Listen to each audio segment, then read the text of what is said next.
I'm going to go through the process of determining how much material to take off the bottom of the heel one more time.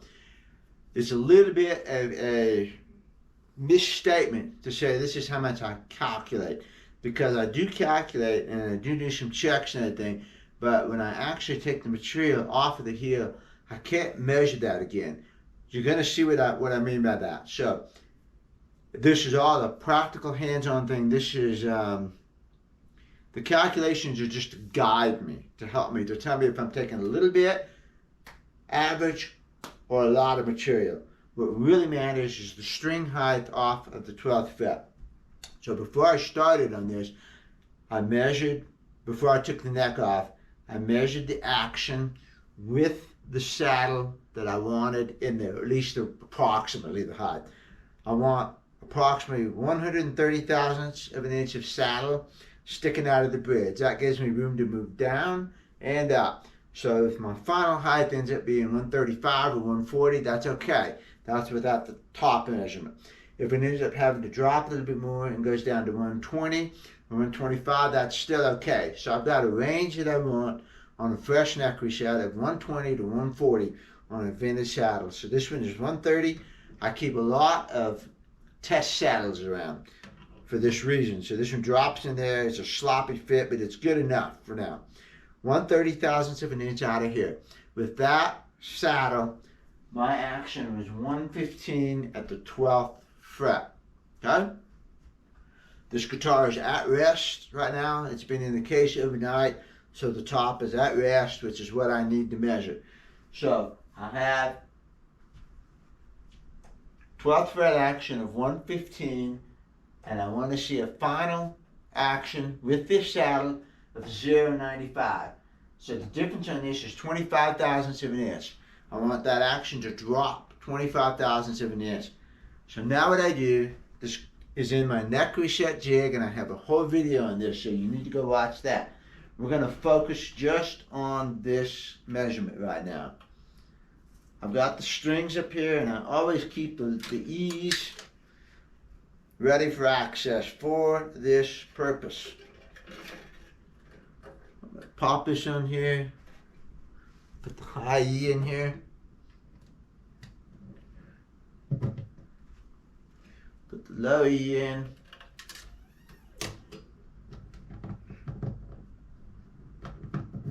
this pin's a little bit bent out. Of course, I left my string winder over there, so let me run over and grab that. Okay, so this is all the tension I want on this string. About like that. Just enough to hold it in there. Now, I'm going to come over here and make sure that the neck is in fact sitting on here. It is. And there's no gap down here, so it's got just enough tension to hold the neck on there. Now I'm going to measure this action right now at rest with just the low E, just the E's on it. But my point is here, before you go making this measurement, make sure everything is pretty close to where you want it. Make sure your nut height is right, your nut slots are right. Make sure you got the saddle in here that you want. Make sure your neck relief is about where you want it. So before I do neck resets, I get the fret job done first. I do the nut first. I get everything. Okay?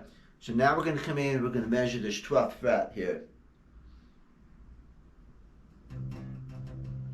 And again, about that much tension.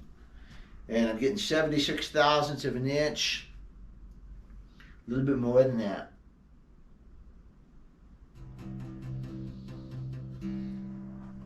Probably, if I'm going to get really accurate about this, I'm probably getting about 78. I'm going to put another 4 in here.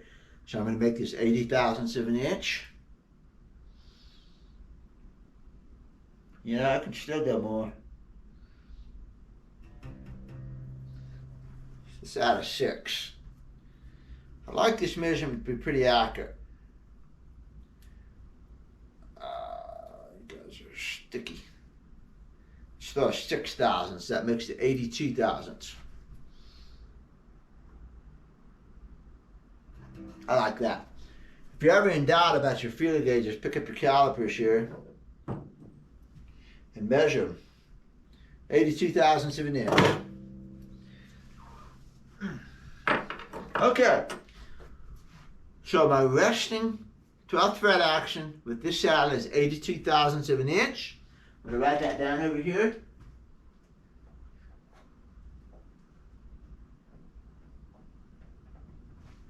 .82 thousandths of an inch. Now that I know that my action at tension should be 25 thousandths of an inch less. So I want to go from the 115 that it was at, I want to go to 95. So that is a difference of actually 20 thousandths of an inch, isn't it? Where's my calculator? 95, 105, 115 is 20 thousandths of an inch. Good thing I caught that. So from 115 to 95 is 95, 105, 115, 20 thousandths of an inch. So from 82, I'm going to drop this 20 thousandths of an inch, and now we have 62. So now I want this resting action that I just measured to be 62 thousandths of an inch. And that's very consistent with what I typically measure. In other words, I've seen this number before. Generally, when I'm doing a neck reset, I want that resting action to be somewhere between 60 and 68 thousandths of an inch. And that depends upon the neck, it depends a little bit upon the top, it depends on whatever.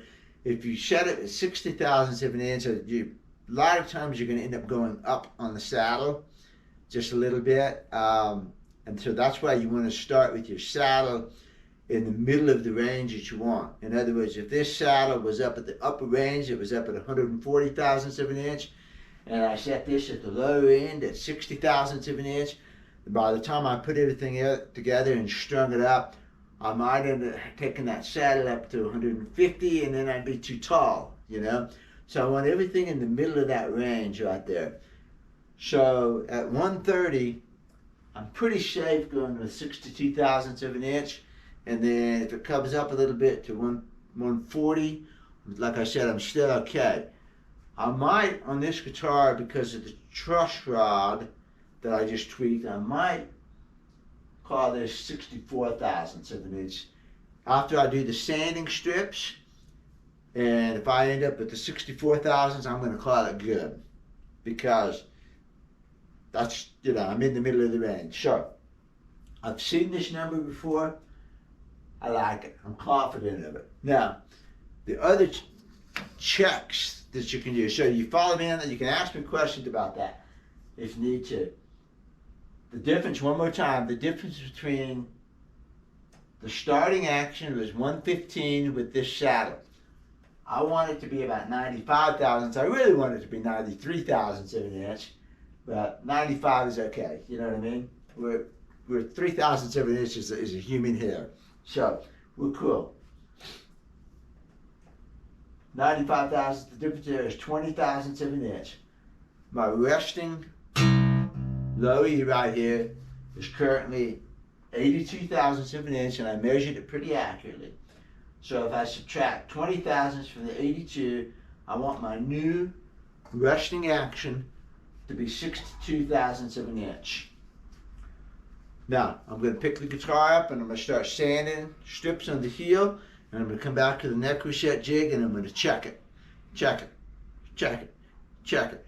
And when I get to 62 thousandths of an inch, 64 would be okay, except I said this was 95 and I really would like for it to maybe be 93. So I might be pretty comfortable. I'm going to shoot for that 62. 62 is going to be a 60 thousandths of an inch feeler gauge into there. Pop, pop, pop, pop. Just a little bit of a tap, you know? And again, we've got room to move here. You know, we've got room to move. I'm in the middle of everything. I'm in the middle of the saddle height. I'm in the middle of the 60. And so I've got wiggle room in here.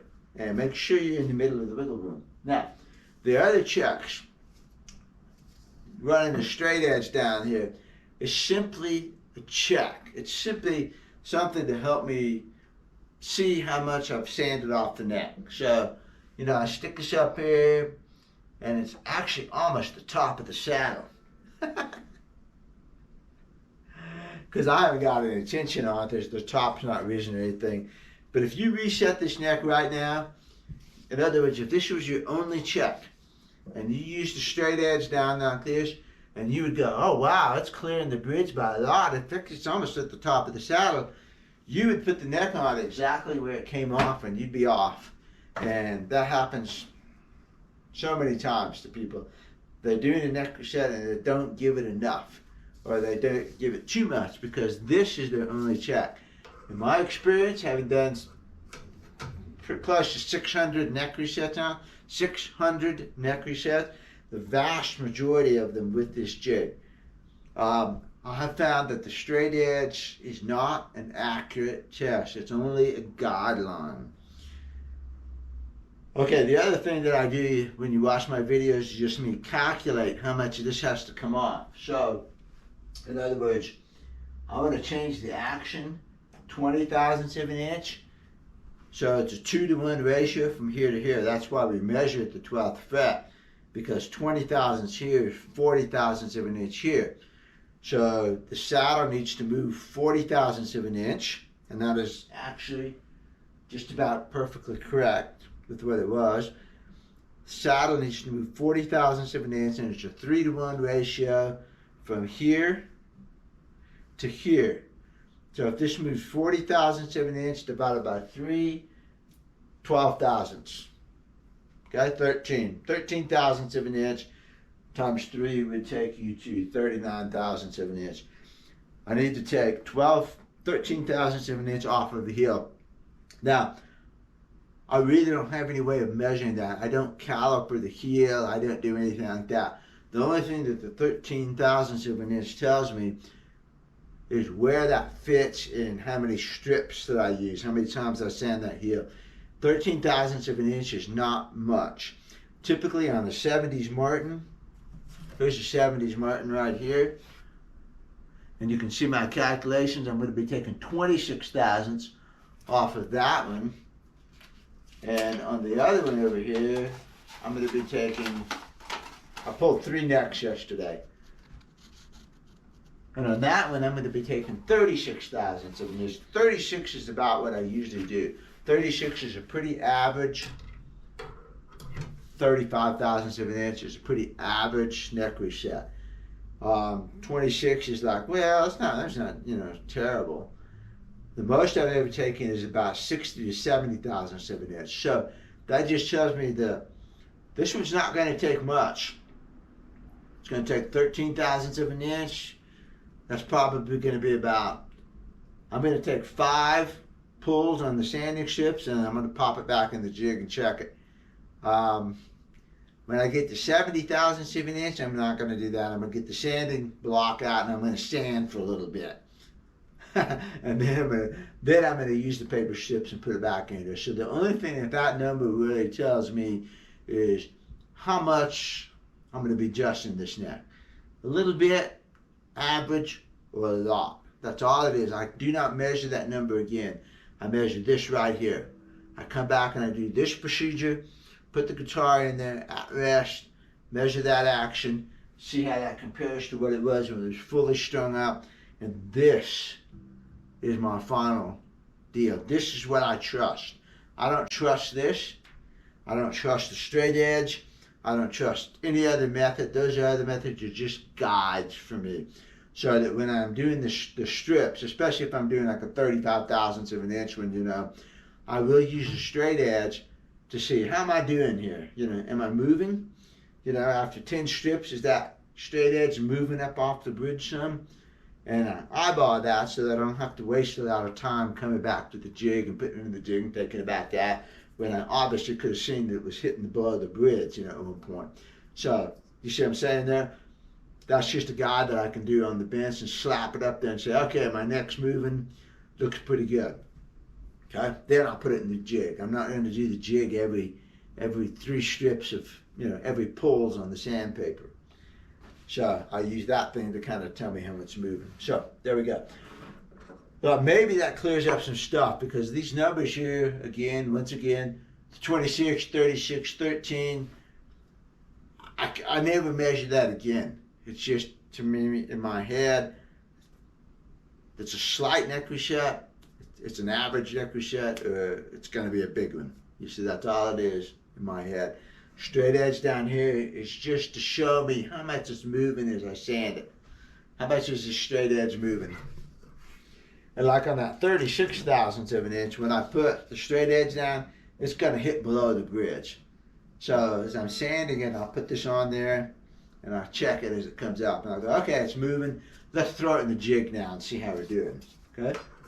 This jig, that's the Bosch. That's the only thing that I trust when doing a neck reset. There you go. That's as quick, concise, and precise as I can make it. So I'm going to get this guitar out and I'm going to start sanding on it. Not going to take long. We might come back and I might give you one final look of it as I hit the 60 thousandths, okay? So we'll probably throw that in right at the end of this. See you later. Okay, I've done 10 strips. Pull the tape, strip strips, in case you know what I'm talking about. In case you don't know what I'm talking about, go watch one of my other neck reset videos. But this is sandpaper. It's backed with strapping tape. Strapping tape is the only thing that I found will really work for this. It grips at sandpaper.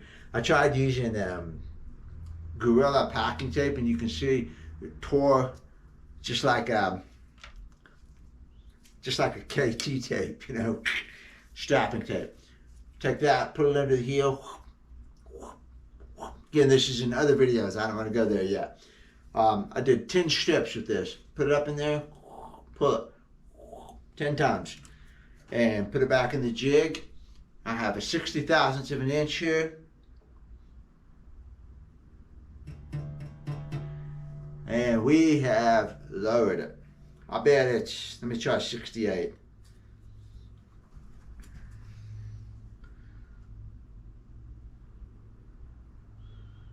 $68 is pretty tight. 66 thousandths, just to be accurate on this. I don't normally do this accurate. Normally I just say, I'm going to do a couple more.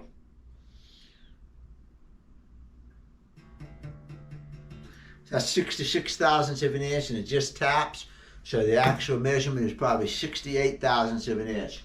So with 10 strips, I dropped it from 82 to 68 thousandths of an inch. So I'm going to take it out of the jig. I'm going to go back over there. I'm going to do 3. And then I'm going to come back over here. Make sure everything's right. Make sure I'm not missing something. Yeah, you want to make sure your saddle doesn't scoot. Weird things like that. But I will be back. Yeah, I'll be back. All right, I gave it 4 more pulls and checked everything, and I'm pretty confident that was going to be it. So I went ahead and did the pulls where I did the little short pulls to settle the neck in here. Here's 60 thousandths of an inch. Not much tension. 60 thousandths of an inch, 12th fret. 62. That's it. So let's see, what did it take me? 14 pulls of the sandpaper. That's not much. I mean, you know, that goes pretty quick. But it just goes to show you how precise this neck angle's got to be. And I guarantee you Martin does not have time to do this with every guitar, and that's why they get off. But they made 144,000 guitars last year. It was I don't remember if it was 144 or 170,000. A lot of guitars, and